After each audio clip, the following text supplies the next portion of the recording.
ellipses again. I strayed for quite some time into the forest, even thought about crying for help, but finally I saw the camp's fence behind the trees. Everything falls back into place. The bus is gone, mumbled quietly. On the one hand, there is nothing strange about it. The bus couldn't just stay there forever. On the other hand, it meant there was someone driving it, because buses do not drive themselves. Only in the future. Sorry. Or, there you go. Or do they? Dun, dun, dun! Sorry. This world seemed too normal, but every event there had at least two explanations for it. An ordinary, real, everyday explanation and a surreal one. Certainly, the driver could have just been off for a snack, and I've left too soon, and that's why. In any case, this is not a place for me. Whether that bus drives itself or not was probably an important question, but it was much more important how I got here at all. And where was I? The fields, the woods, stretching towards the horizon. No answers. There was nothing familiar about this place. There's no KFC, no McDonald's. Ellipses was my only friend. A strange, odd, and alien world. However, absolutely not frightening at the same time. Either my self-preservation instinct decided to resign from its job, or all this was running around the camp and local pioneers had lured me so much with their carefree normality that I was sometimes simply forgetting what had happened to me just a couple hours ago, although I probably just had no strength left to worry. All I wanted was some peace, even calmness. I just wanted to have a break from it all, and only after that I would continue to look for answers, ready and reloaded. I could really use a drink, but unfortunately I was a teenager now. However, that would be sometime later. And what about now? Can I let myself relax? As I sneezed loudly, I scared the birds. It got completely dark. In any case, it was better to spend the night in the camp. I was about to head back when someone came silently from behind. Sylvia, hello? What are you doing here so late? I came to look at the stars, but they fail in brightness to the color of your eyes. Damn it, that doesn't work. Their shine fails in comparison to the glimmer in your eye. There you go, something like that. It was Sylvia, standing there before me. Same as it ever was. I was so surprised that I got a seizure and died. The end. So, you haven't caught Yuri yet, have you? She smiled. I nodded disappointingly and sighed. No wonder. No one ever has. Yeah, she's a real rocket girl. She could have found a better use for that energy than looking for adventures. You must be hungry. You didn't manage to get dinner after all.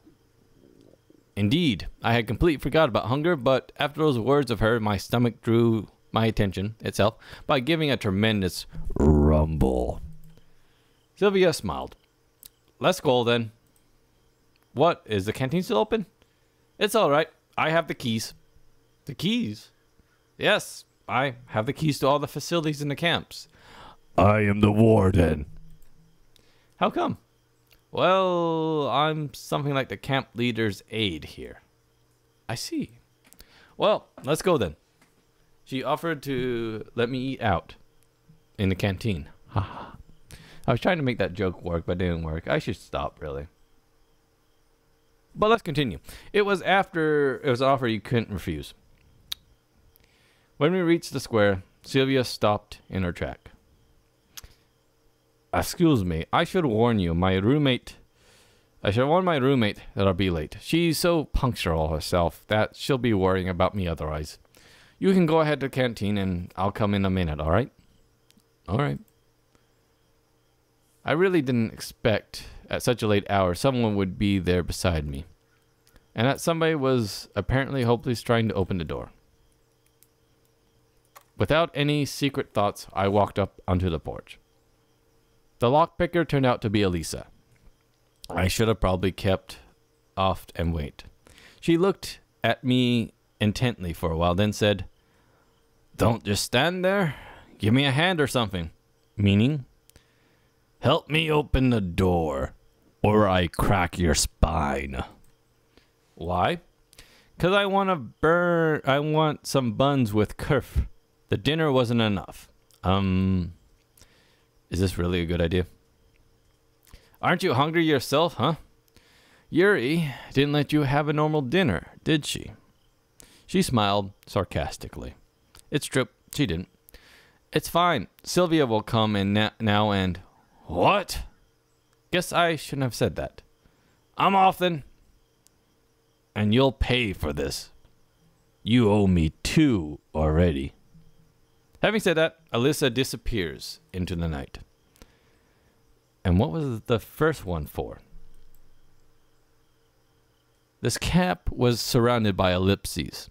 Anyways, Sylvia didn't keep me waiting too long. "Is everything fine?" "Yeah, why are you asking?" "No reason, it's nothing. I just saw you talking to that redhead." It was better if I didn't tell her about Elisa. Everything's fine.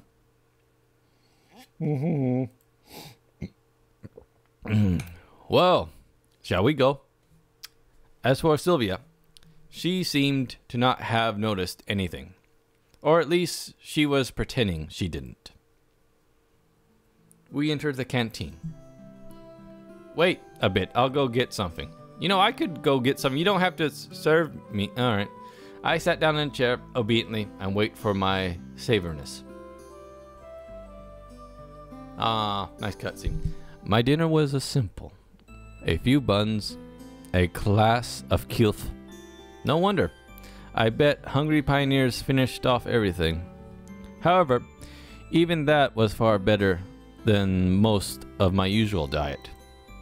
Sylvia sat across the table and looked at me a while I was eating. "Is there something on my face?" "No, just..." She smiled. "So, how did you like your first day in camp?" "Well, I don't really know." It's silly to ask someone who suddenly found himself in a different reality whether he liked the food in the canteen, the camp leader, which I do like the camp leader, or the assigned hut. By the way, have I been assigned a hut yet?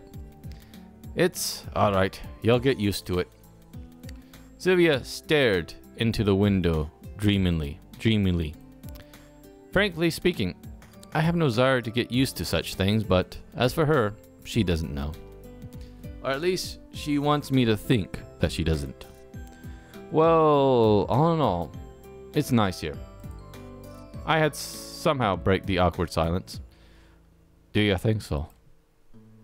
she asked without any interest. "Yeah, this place is so, I want to say retro, but I managed to hold that back. After all, it was retro for me, but what about them? It might be the only kind of life they know. In terms of life, if the term life was applicable here. God dang it, my English teacher. So, how?" She looked at me closely. As if something important depended on my answer. "Well, I don't know. Lovely. Yeah, it's lovely here." "I guess you're right." She smiled again. "It's very good that you think so." "Why?" "Well, not everybody likes it here." "And what about you?" "Me?" "Yes. How do you like it here?" "I love it here. It's great." "Then you don't need to worry about what other people think."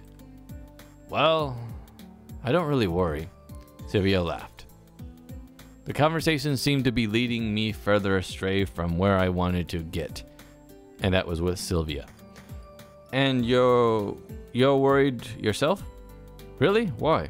Well, when someone is chewing so intensely, I'm sorry. It's okay. I couldn't force myself to be more careful with this girl. But why exactly her? With any local inhabitant. Every one of them looked completely normal to me.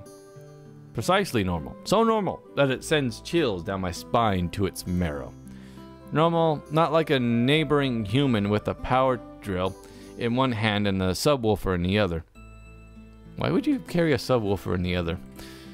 Not like a passenger human that you can often meet in the subway or public transport. Not like the co-worker, I want to say cow worker. Not like the cow worker working the fields with the bulls. Anyways, not like the co-worker human next to the table in the open planned office. And not even like a friend human who only differs from other humans in his constant insistence. Excuse me. All of them looked normal, as if I would expect them to be, with their own downsides, but without any superpowers. I can read. And Sylvia was also cute, as she did that cute thing they do with they curl her hair and play with it. Anyways, I glared at her stealthily, not knowing what to say. I'm sorry. I wanted to show you the camp, but ran off. But wait a minute. I wanted to show you the camp, but ran off my feet. I didn't miss anything while being on my own, I guess. Are you sure you haven't missed anything at all? She smiled. So hard that I had to cast my eyes down in confusion. Well, how could I know? It is my first day here. Okay. And what have you seen so far? I've seen the square, this canteen, the football field. And what about the beach? You mean where I saw you in that sexy bikini? Yeah, I saw that. Well, I didn't see that as much because I was staring at you. Sorry, what? Just from afar. You should really go there. Oh, let's do it together tonight. No, wait, not that together. Anyways. Yeah, okay, we will. Her naturalness started to scare me, but then I thought, what if everything that happens here is how it's supposed to happen? But this world looks strange, just for me. Strange for me, but for them. Native? Maybe I got thrown into the past. Maybe Doc didn't make the bell tower in time. Yes, this would explain a lot. Can I ask you a stupid question? No. And thus ended our relationship with her. Smiled and stood up from the table. Will you find the way to Olga's by yourself? Of course, I will. But why should I go there? She'll settle you to someone. What for? Probably this question seems stupid because Sylvia brushed into good laughter. You need someone to sleep, don't ya? That makes sense. Fine, I'll go then. Good night. Night. It's strange that she left in such a hurry. A key bundle left in the door lock caught my attention. I was going to catch up to Celia, but where does she live? And knocking on every door during the middle of the night wouldn't be a bright idea. I hate decisions. Just kidding. So, do we take the keys? Do we leave the keys? I've been recording for about 2 hours. And unlike some dating sim games, I've actually had to make some decisions already. If I leave the keys, Alice will probably come by and get them. If I take the keys, Alice might tempt me to using them. What do we do?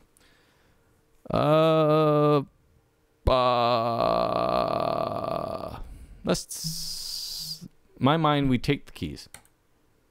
I better take them. We'll give them back tomorrow because who knows what will happen here tonight. Such thoughts gave me a chill. Yep. The nights. Suddenly, the desire to follow Sylvia's advice and go to the camp leader's cabin has appeared. Actually, couldn't we just give it to the camp leader? I mean, she's kind of in charge of this whole shingbang, ain't she? I don't know why, but the look of the unknown bronze builder of communism put me into a constructive mood. I sat on a bench and started to recall everything that happened today. That was all my constructive mood could offer. Here was a much brighter than a canteen. Belated pioneers were running about, so this place did not seem scary at all. Bus, summer camp, girls. Sounds like the plot to every teenage skin flick, or what was that, like Meatballs, or you know, the soft core stuff you find on anyways, skin flicks. I was so tired from everything new and strange that I could not come up with a single explanation of what was going on. I heard a barely noticeable rustle nearby me. I shivered and looked in the direction. Girl? Reading a book? Lena. I decided to come closer and talk. She was the only person I met here without having even a few words to chat. Hi, what are you reading? Lena looked surprised that she even jumped up. Sorry, I didn't mean to startle you. Never mind. She blushed and stared into the book again. So, what are you reading? The cover was written, Gone with the Wind. Capitalist propaganda! Keep silent. Well, praise the book. Praise the book. Good book. Thanks. Honestly speaking, I haven't read it, but I think such literature suits her very well. Damn it, Martha, I don't give a damn. What was her name? Lena didn't seem to be interested in continuing to talk. Well, if I'm bothering you. No, she answered while still looking into the book. Can I sit aside for a while? Why? And really, why? I asked myself, looking at the person controlling me. He could actually see me. Maybe just because I was tired of being with company better than being alone. And maybe I wanted to try find something out about her. Maybe I accidentally went down her storyline as opposed to the hot red-headed leader. Anyways. I carefully examined Lena. I stared at her body. Ha ha ha! Ha ha! Yeah, it's weird. When I hit that loud note, it sounds like my mic's cutting off. Anyways. But no, I doubt that. Well, I don't know. I'm not allowed to? Feel free to feel me. But if I'm bothering you, no, you don't. I can leave. Just tell me. Everything's all right. Okay, then. I sat on the bench. After such an intensive talk, staying here was the last thing I wanted, but it wouldn't be nice just to stand up and leave. Didn't really go well, huh? Lena hasn't answered anything. It seems I made a fool out of myself. I bet if Yuri was here, she'd be having a good laugh at me. Do you enjoy being here? I recall Sylvia's question and thought it would be a good question to start a conversation. Yes. She smiled warmly. I guess I like it too. Lena definitely isn't very sociable and probably can't support the meaningless conversation as easily as Sylvia. But there was something in her that attracted the attention. Like a, momentary sight or reflection in your glasses on a rainy autumn evening, which makes you turn around and stare into the darkness, searching for something that you saw out of the corner of your eye. Very poetic. You should tell her that. She likes that poem stuff, right? Of course, you weren't able to distinguish or understand what it was, but it felt so tempting. Tempting. I can make anything sound bad. Lena was reading the book without paying any attention to my presence. and I had no intentions at all to ask her anything about this camp or the world in general. Just making small talk. Beautiful night. Yes. How in the world would you start a conversation with her? It's late. I gotta go. Yes. It's quite late. Go ahead. Feel free. Good night. Night. There was something strange in this girl. Don't say it. At first, she is a typical shy and modest pioneer girl, but the mystery of Lena took its own place in a massive list of mysteries of this camp, which I started to put together in my head. And Ellipses showed up again. I think Ellipses showing up more than any of the girls. Lazy evening. There's nothing like a good time. There's nothing like a good time without nothing to do. I headed towards Olga's cabin. The light in the house was on. Every light in the house is on. The backyard's bright as the crack of dawn. There's a hot anime girl staring at me. I might just lose myself. Anyways. Hello, Simon. You're quite late. Yeah, sorry about that. I went for a walk around camp. All right. You'll be sleeping here. She points to her bed. Anyways. She pointed her finger at one of the beds. Right here? I got a bit surprised because there's a bra on that bed right there. So, yeah, is something wrong? We're out of free cabins anyways. The cabin leader smiled, but I rather think she smiled of politeness. You don't want to be a decent pioneer, do you? There was a clear emphasis on the word decent. Yep, sure. I got lost in thought for a moment. Do you mind it, mademoiselle? Hey, babe, do you mind? She looked at me oddly. Excuse me, my watch told me I had an email notification. That's what that noise was. With a surprise of some kind of... And all of a sudden, a Java update showed up in front of our head. Here we go. There we go. Now it's no longer... Anyways. Stupid Java. With surprise and some kind of offense in her eyes. Pioneers should respect their elders, Olga said strictly. Of course, he said. No one argues that. I belated, not realizing what was wrong. Shouldn't you also? She stared at me.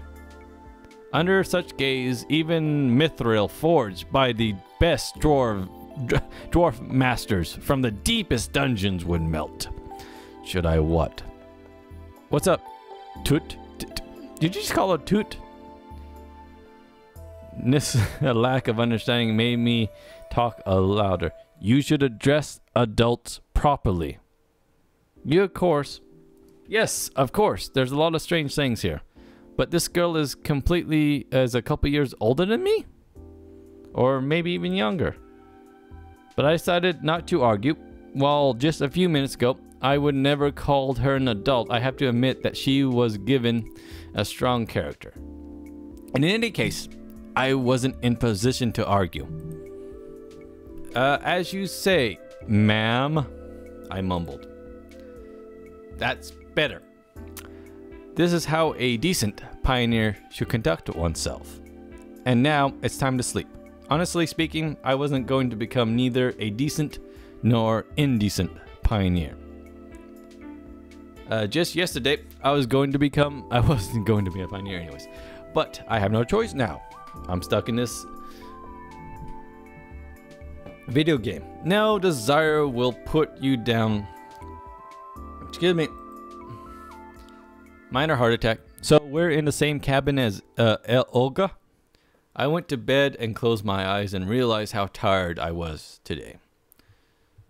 Something hammered in my head and something hammered in my head awfully as if my brain was night shift.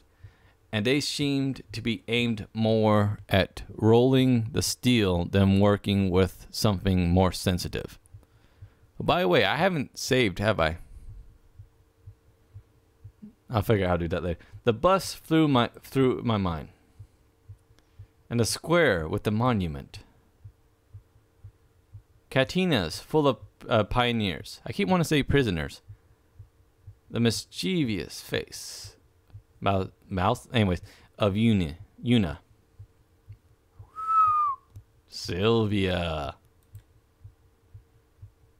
Nina. Alice. Hasn't given me much of a negative feeling. What? Nothing for Olga? What if I'm here for good?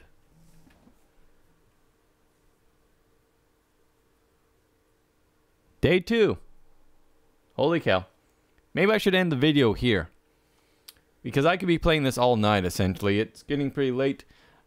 And again, I'm just testing this out. Thought, what can I do for Valentine's Day? How about I play dating sims? Because I am a lonely, lonely man. Is this how I save? Load. No. Back. So that's load. Is this save then? Yes, save.